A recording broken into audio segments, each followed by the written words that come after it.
पैदल जो बस यहाँ। ये हम दिल्ले वाली के कब्रिस्तान में, कदीमी कब्रिस्तान है। यहाँ पर कदीम बुजुर्गों के मज़ारात हैं, हमारे बड़ों के। इधर हम आए हैं।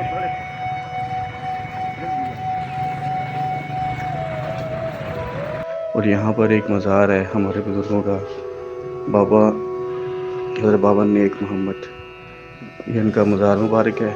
इनके बारे में कई करामतें हैं। एक करामत इनकी ये मशहूर है कि कहा जाता है कि इस मज़ार मुबारक पर कभी इसकी छत नहीं बन सकी। अगर कोई छत बनाता था तो ये गिर जाती थी, कभी ये बनी नहीं। और अब भी देखें, ये बगैर छत के ये मज़ार है। आइए याद करते हैं।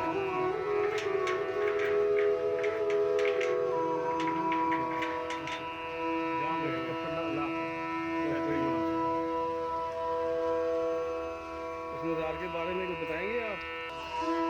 मित्र प्यारे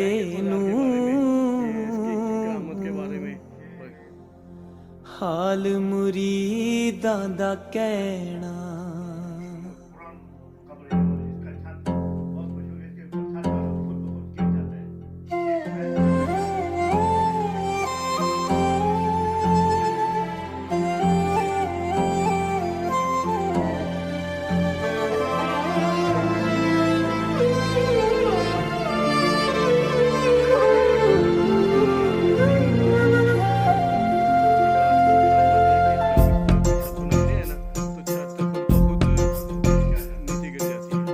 मित्र प्यारे